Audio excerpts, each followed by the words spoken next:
Marvin Harrison, man. How do you feel right now? Just blessed, to be in this position, to be on a winning team with a chance to go to the playoffs and add more value and more opportunities to catch more passes and make big plays for my teammates. It's a blessing. Man, week in and week out. I mean, I could call you every week. I really can because you ball it and out of control. But I Yes, really sir. appreciate the routes, man. The Yes, sir. route you gave them down by the goal line, the one that you didn't get in, where you got off, you took him inside, you took him up, then you dipped back out on him, and you almost got in. That what right there, Yes, sir. even to a DB, man, that was beautiful. Appreciate you. Thank you. That's why you got a $145. When you can run routes like that, and you put great hands, and you put Drew Brees on top of it, you are Yes, who sir. you are. I don't take it for granted at all. I'm blessed to be in this position, and I want to just keep getting better and seeing how far I can take it. See, it's one thing to catch a lot of balls when you're down and you're not winning, but you're doing it and you're winning. And you're Yes, sir. doing it at the highest level and with one of the greatest to ever play the game. So it's not null and void. Like your catches count. Yes, sir. They're adding value. I think that's the job of an ex receiver. We get a lot of man coverage, we get a lot of double coverage, a lot of safeties tilted to our side, but it's no excuses. We got to be able to go out there and execute and do our job at a high level. And when the ball's in the air, Drew doesn't make any bad decisions, so I'm just always trying to make them right. What you guys need to do, man, to get it all? I think you got to tighten up on the defensive side of the ball. You got to give it to them in practice, and you got another cornerback. I love the acquisition. I really do. Yes, sir. I'm excited too. I think he's going to help tremendously because you're a little shaky on that side of the ball on defense. Yes, sir. But let me tell you something, man.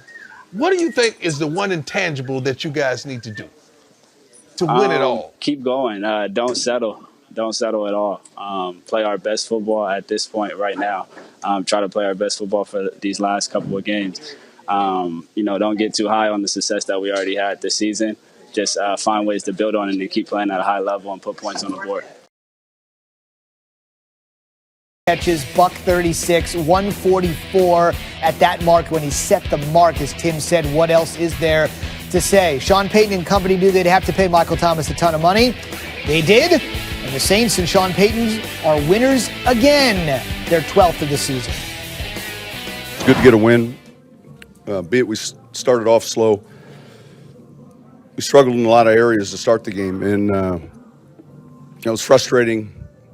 I thought defensively after those two touchdown drives, I thought we really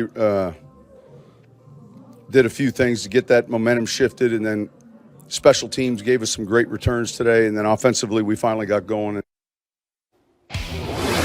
So now the real issue on the other side is the Titans playoff scenario. So right now the 6th seed in the AFC, but as I'm sure most of you know, the Steelers lost today, meaning that if the Titans can essentially win their last regular season game, which will be against Houston, who clinched the AFC South on Saturday, who knows exactly who the Texans might play, the Titans would secure the 6th and final spot in the AFC.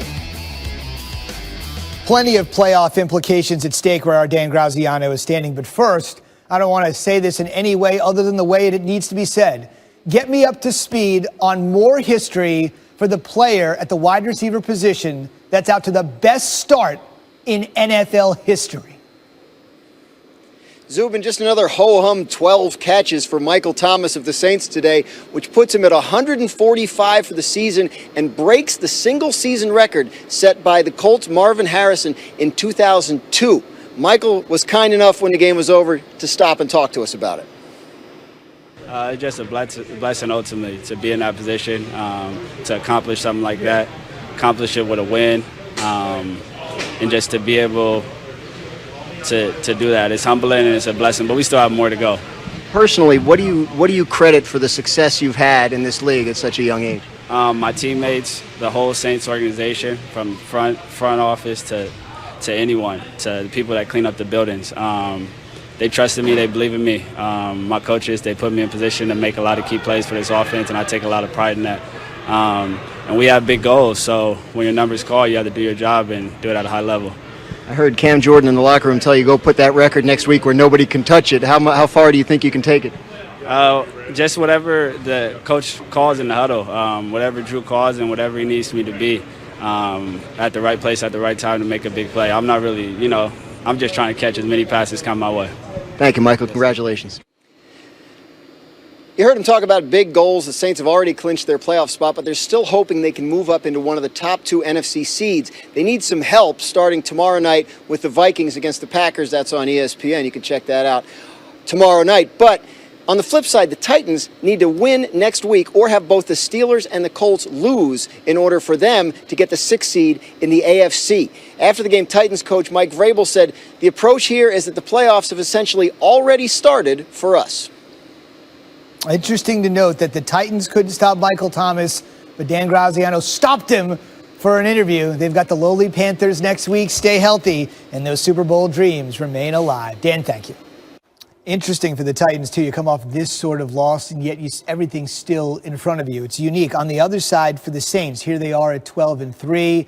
Sean Payton wasn't happy with a lot of things that happened. You heard him in the post-game commentary, but you say it was a tale of two halves, and when it counted the most, they were there. Yeah, and I think that they're exactly right, and you're exactly right. And you think the Titans really, this game meant nothing, literally nothing to them. They rested Derrick Henry, but everyone else pretty much, went out there and put out a good effort. And then you look at what they did defensively. They were giving the Saints fits in the first half, and it was the kind of their blitz package that was interesting. This is a 3-man rush, and Derek Robertson ends up with a sack on Drew Brees. Then they get into a situation later where they got guys standing up. It's just a 4-man rush. The twist isn't handled properly by the Saints, but then in terms of the second half, here's a 3rd and 12. They bring in a corner blitz. They identify it perfectly. Alvin Kamara's there to pick up the corner. And then who do you go to? You go to Michael Thomas. And so I don't know what Sean Payton said at halftime, but I will guarantee you something like, wait a second, you guys need to wake up because you didn't show up in the first half, especially on that offensive line. And then the second half was totally different. In fact, we saw it in the highlight, Zubin.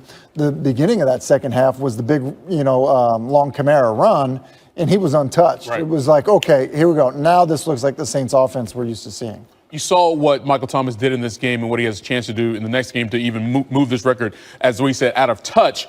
But you also saw the humility that he has in his interview there with Dan Graziano. How badly would all 32 teams like to have a Michael Thomas on their team? Yeah, I think if you asked a lot of quarterbacks in private, like, okay, who's the best receiver in football? They maybe say Michael Thomas. Right.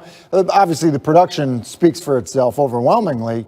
But then the fact that he comes with what appears to be no drama whatsoever. Zero. Yes, From zero. a wide receiver, that's unheard of. At that level, you're right? surprised about it. That's why really. Let's talk about it, right? It's crazy. And the other thing that's crazy is that everybody knows he's getting the ball. Everybody. I think we talked about this last week. The next closest, leading receiver for the team coming into this week, I think was like Ted Ginn Jr. with like 28 receptions.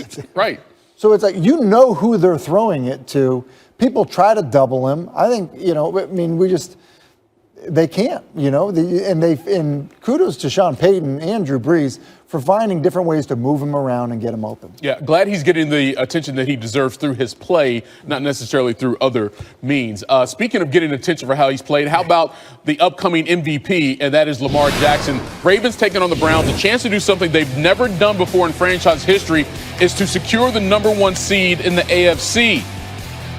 Ravens are down 6-0 early, and then Lamar finds Mark Andrews, 39-yard touchdown. Ravens take a 7-6 advantage, and then all of a sudden, Tim, very quickly, they get the ball right back.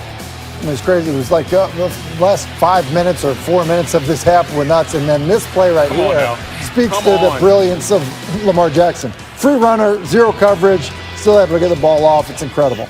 Jackson had 3 touchdown passes in this game, his 8th game this season with 3 passing touchdowns. Go to the 4th quarter now. 8 minutes to go. Browns are down 24-9, 1st and goal. Baker Mayfield to Odell Beckham Jr. How about that catch and throw in the corner? They went for 2. They didn't get it. And then OBJ and Freddie Kitchens are having a conversation. We don't know what was being said, so we don't know if he's mad at Freddie or somebody else. Nonetheless, Ravens trying to put it away. Mark Ingram had left this game with an injury. More on that in a moment, but they still have the best running game in all of football. Justice Hill, 18 yards there, and the Ravens clinched the #1 seed in the AFC with a 31-15 win to get them to 13-2 on the season. You see the numbers there from Lamar Jackson. 20 for 31, 238 yards, was 3 scores I mentioned. Oh yeah, he also ran for 103 yards, 6 career game with 100 rushing yards. And by the way, 36 passing touchdowns this season. That breaks Vinny Testaverde's single season franchise record. What else can you say about this Ravens squad? 13-2. 13-2, that's dope. We got a great group of guys.